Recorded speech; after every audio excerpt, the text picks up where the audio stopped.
देश भर में आज मनाया गया national press day. PM Modi ने कहा, मीडिया भारत की लोकतांत्रिक भावना को कर रहा है मजबूत। गृह मंत्री अमित शाह बोले, मोदी सरकार प्रेस फ्रीडम के लिए प्रतिबद्ध। केंद्रीय मंत्री जावड़ेकर ने कहा, फ्री प्रेस लोकतंत्र की विशेषता, फेक न्यूज बड़ा संकट। कांग्रेस का ट्वीट, स्वतंत्र और जिम्मेदार प्रेस महान लोकतंत्र की आधारशिला। सीएम गहलोत ने कहा, लोकतंत्र में स्वतंत्र और जिम्मेदार प्रेस सबसे आवश्यक है। तमाम दावों के बावजूद वर्ल्ड प्रेस फ्रीडम इंडेक्स में भारत 142वें स्थान पर, चौथे स्तंभ की चुनौती।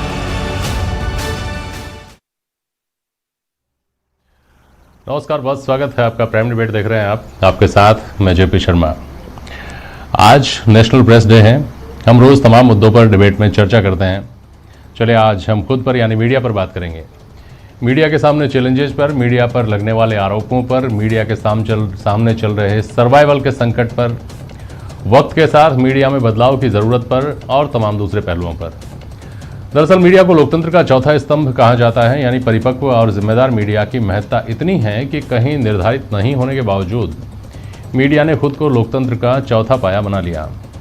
हिंदुस्तान को आज़ादी दिलाने में क्रांतिकारियों ने वैचारिक क्रांति जगाने के लिए प्रेस का ही सहारा लिया था। तमाम बड़े क्रांतिकारी और स्वाधीनता सेनानी पत्रकार रहे, अंग्रेज़ों के दमन के बावजूद अखबार निकाले और लोगों को जगाया। तब से अब तक भारत के विकास में एक विशल ब्लोअर के तौर पर, वॉचडॉग के तौर पर, आई ओपनर के तौर पर मीडिया अपनी महत्वपूर्ण भूमिका निभाता आया है। लेकिन आज मीडिया की पेशानी पर पूरी इंडस्ट्री के तौर पर बल दिखाई देते हैं। क्या चिंताएं हैं, इस पर आज बात करते हैं और इन सवालों के जरिए बात करते हैं कि जवाबदेही बनाम स्वायत्तता की कश्मकश में मीडिया खुद को कहां खड़ा पाता है।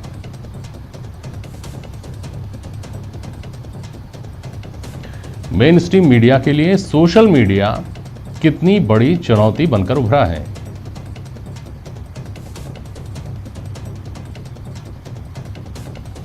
और मीडिया की बुनियादी समस्याओं का हल किसके पास है?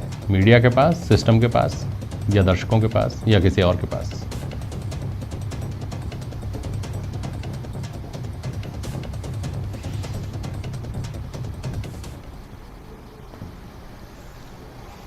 हमारे साथ वरिष्ठ पत्रकार ओम सैनी साहब हैं, वरिष्ठ पत्रकार श्याम सुंदर शर्मा जी हैं आज डिबेट में, और वरिष्ठ पत्रकार एसपी मित्तल साहब जुड़े हुए हैं। तीनों का मैं बहुत स्वागत करता हूं। और आज की डिबेट एक मंथन जैसा कार्यक्रम है। पहले ओम सैनी साहब आपके पास आता हूं। ओम सैनी जी, आपका कई दशकों का अनुभव है पत्रकारिता का। किस तरह की चिंताएं आप जैसे परिपक्व आदमी के चेहरे पर एक पत्रकार के तौर पर आज दिखती हैं? ओम सैनी साहब।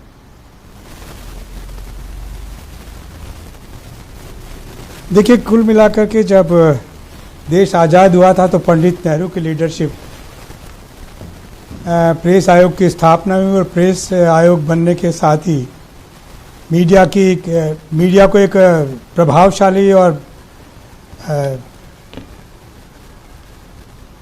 चौथे स्तंभ के रूप में समझा गया। लेकिन धीरे धीरे कुछ चीज़ें बदली हैं और मीडिया में काम करने वाले इको हो रहा है।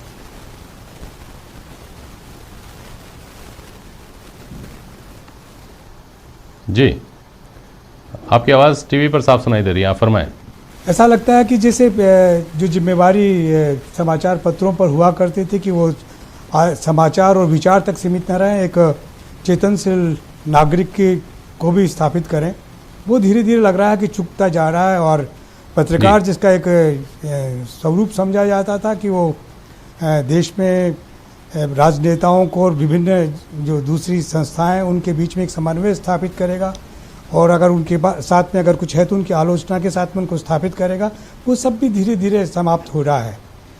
काम करने वाले कामगारों को भी, श्रमजीवी पत्रकारों का भी अपने आप में जो इंस्टीट्यूशंस बने हुए थे, संपादक का जो सम्मान था और पत्रकार का जो सम्मान था, वो भी एक तरीके से जो लोग संचालक हैं उनके साथ साथ में कन्फ्रंटेशन का स्वरूप बन गया, वो सहयोग का स्वरूप नहीं रहा।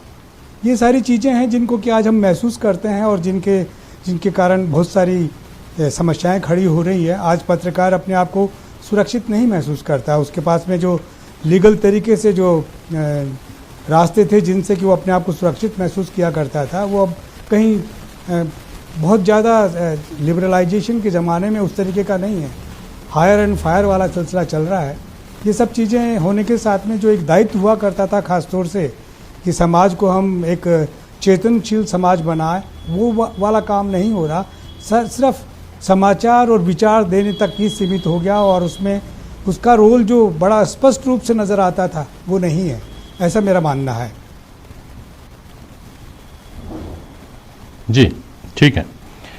मित्तल साहब, ओम सैनी जी ने कहा कि चेतना जगाने की एक जिम्मेदारी का निर्वहन मीडिया करता रहा कई दशकों तक, आज भी कर रहा है एक हद तक, लेकिन अब मीडिया से इस मोर्चे पर जो अपेक्षाएं थी वो थोड़ी कमजोर पड़ी हैं। क्या वजह देखते हैं इसकी, मित्तल साहब? जेपी जी, सबसे पहले तो मैं आपको बधाई देना चाहता हूं कि आपने आज प्रेस दिवस के अवसर पर ये रखा है, संवाद रखा है और बड़ा मतलब चुनौतीपूर्ण काम है। आप जिस चैनल पर बैठ के आज ये डिबेट कर रहे हैं, ये बहुत चुनौतीपूर्ण काम है।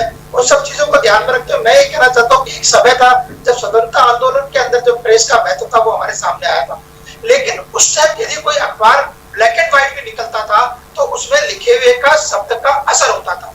लेकिन आज हम देख रहे हैं जिस तरीके से जो मीडिया है उसका स्वरूप बदल गया है। अब प्रिंट मीडिया के बाद इलेक्ट्रॉनिक मीडिया के बाद में अब सोशल मीडिया। और सबसे महत्वपूर्ण बात यह है कि प्रिंट मीडिया और इलेक्ट्रॉनिक मीडिया के जो अपने अपने संस्थान है वो सोशल मीडिया के विभिन्न प्लेटफॉर्मों का उपयोग कर रहे हैं। तो इससे आज की तारीख में जो पत्रकारिता उसका अंदाजा लगाया जा सकता है कि सोशल मीडिया का कितना महत्वपूर्ण स्थान हो गया है। और सबसे बड़ी बात अब ये आ गई है कि जो साधन है, जेपी जी, जो बहुत महत्वपूर्ण बात यह है कि इस पत्रकारिता में, इस जर्नलिज्म के अंदर अब पत्रकारिता का महत्व कम है, लेखन का महत्व कम है, उसके बजाय साधनों का महत्व ज्यादा है। हम देखते हैं कि जैसे इलेक्ट्रॉनिक चैनल इतने सारे चल रहे हैं, जिस इलेक्ट्रॉनिक चैनल के पास में लाइव व्यू है, मतलब वो लाइव जितना ज्यादा कवरेज करना चाहता है उतना दिखाना चाहता है, लोग उसको देखना चाहते हैं। पाठक की जिज्ञासा बढ़ गई है, दर्शक की जिज्ञासा बढ़ गई है। अब उसको कल तक इंतजार नहीं करना है, उसको 2 घंटे भी इंतजार नहीं करना है, अब उसको लाइव शो देखना है कि यदि कहीं घटना घट रही है तो उसका लाइव प्रोग्राम क्या है। ये सारी चीजें जो है, मेरा ये मानना है कि पत्रकारिता के स्वरूप को बदल रहा है। और जिस तरीके से ओम सैनी जी ने कहा बिल्कुल सही है। पहले अखबार के अंदर संपादक की बहुत महत्वपूर्ण भूमिका होती थी। हम आप देख रहे हैं कि आजकल क्या नाम से एक मैनेजर हो गए हैं, दूसरे विज्ञापन वाले हो गए, बहुत सारी चीजें इन्वॉल्व हो गई हैं जो हमारी इस पत्रकारिता को प्रभावित करती है। मेरा यह मानना है कि मौजूदा समय में पत्रकारिता का जो प्रभाव है वो कुछ कम हुआ है और जो साधन है, जो तकनीक है, उसका प्रभाव ज्यादा बढ़ा। ठीक बात है, मैं आता हूँ आपके पास वापस।